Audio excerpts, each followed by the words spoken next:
sou a Carolina Gomes. E eu sou Arthur Trigueiro.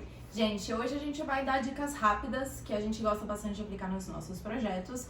E eu espero que de alguma forma ajude você com o seu espaço ou se você estiver pensando em fazer alguma reforma. Não esquece de compartilhar esse vídeo, curtir, comentar o que você achou e seguir a gente lá no Instagram, @arquiteturacasa. A dinâmica do episódio de hoje é: a gente aleatoriamente vai pensar aqui em algumas dicas de coisas interessantes, úteis ou legais de se lembrar quando a gente faz os nossos projetos. Eu acho que a primeira coisa que eu diria é: defina as suas prioridades. Nem sempre dá pra fazer tudo aquilo que a gente quer no ambiente. Então, já esteja preparado para saber o que é essencial e o que é um a mais que talvez você possa ter que abrir mão, seja por orçamento, seja por espaço, seja por prazos, enfim. Eu acho que complementando essa dica, a segunda dica é: saiba onde você quer chegar, porque às vezes a sua prioridade no momento não significa que é aonde você quer chegar. Então, muitas pessoas podem fazer um projeto grande, saberem que parte daquele projeto é prioridade naquele momento, mas ela sabe aonde que ela quer chegar. Então, pode fazer um projeto que é feito em etapas ou um projeto mais adaptável. Acho que essa questão de saber as suas prioridades, mas saber onde você quer chegar é muito legal. Verdade, isso acontece bastante. E aí vem a terceira dica, que é... A gente tá dando o passo a passo do briefing, né? Mas a próxima dica é: saiba quanto você tem pra investir também no seu projeto e na execução dele. Porque é importante falar isso quando você vai falar com o seu arquiteto, ou com o escritório, né? Para saberem qual caminho seguir, porque não adianta nada a gente apresentar para um cliente uma opção com 400 mil coisas, não em termos necessariamente de volume, né? Mas de um monte de coisa, um monte de ideia, sendo que na prática só dava para fazer uma ou duas. Exato.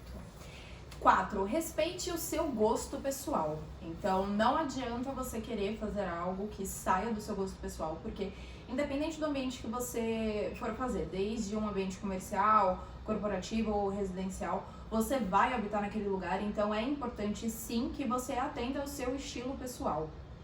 Agora, o 5, mudando um pouco de tema, evite cacarecos. Se você for viajar, por exemplo, não compra aquelas coisinhas pequenininhas que você põe na prateleira e nem dá pra ver direito. Ou compra, mas assim, saiba que não vai ajudar muito.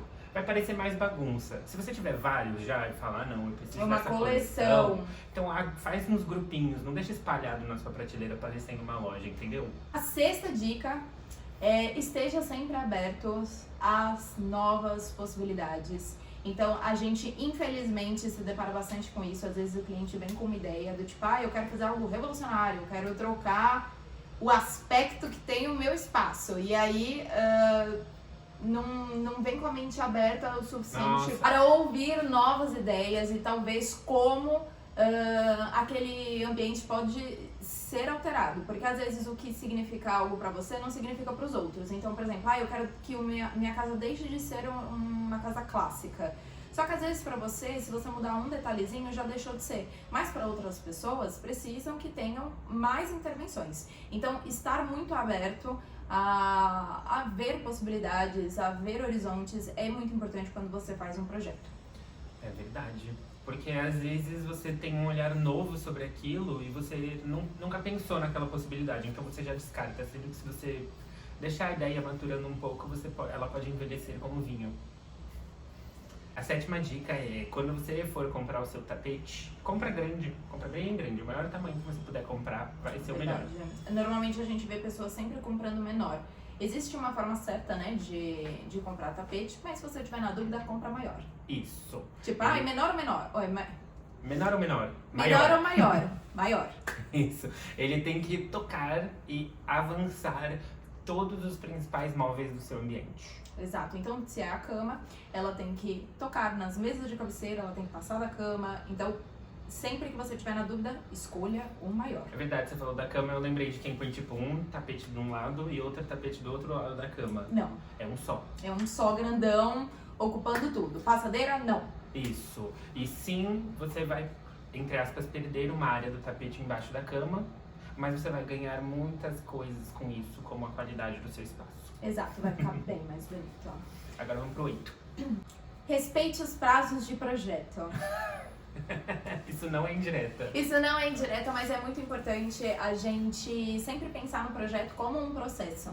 Então, pode parecer simples, pode parecer que é um desenho, que é uma imagem feita, só que cada detalhe é sempre muito bem pensado. Então, a gente sempre pensa desde o acabamento até como que aquilo vai abrir, como que aquilo vai fazer sentido na rotina da pessoa, que tipo de acabamento a gente precisa especificar.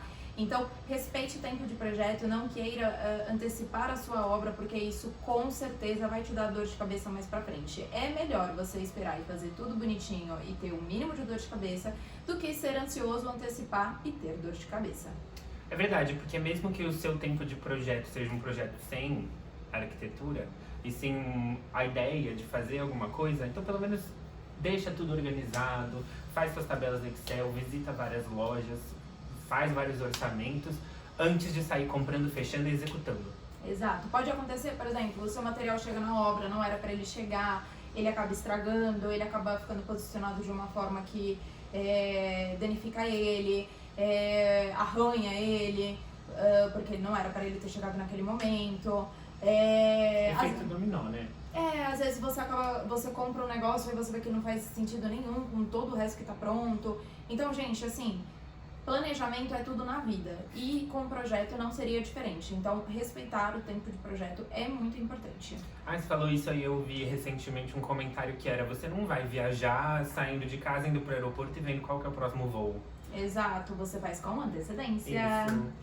E um projeto de arquitetura dura mais do que uma viagem. É verdade. É mais duradouro, tipo assim. Então, também vale bastante. Vale bastante a pena. É muito bom.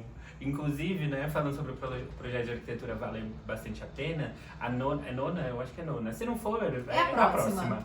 A nona dica é: planeje sua obra.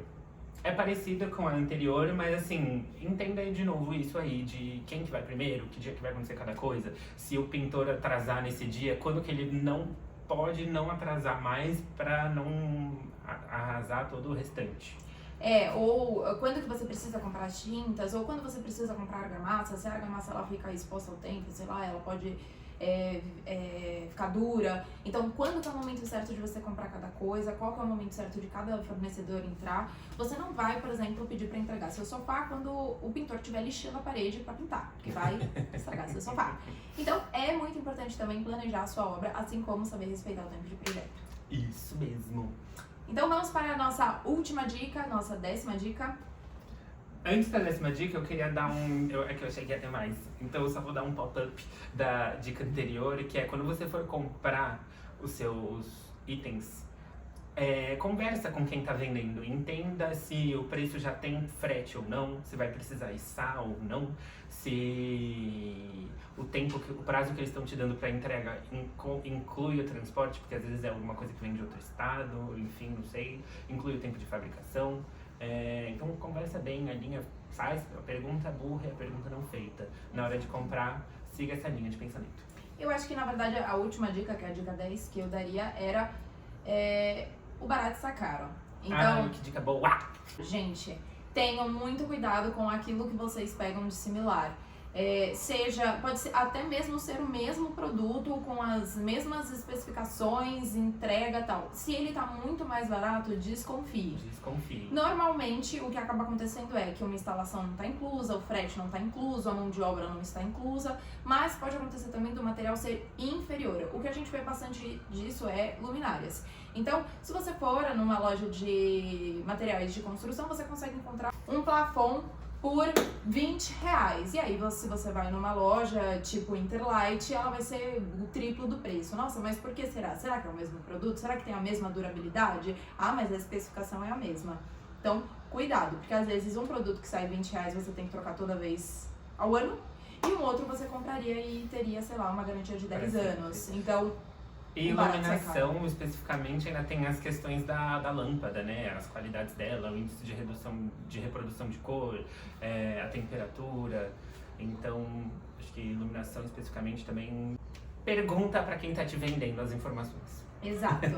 Espero que vocês tenham gostado das nossas dicas rápidas. A gente trouxe só um pouquinho do que a gente aplica no dia a dia, no nosso método de projeto. Isso. E espero que você tenha gostado. A gente espera você no próximo episódio. Se alguma coisa foi interessante, compartilha. Tchau. Tchau.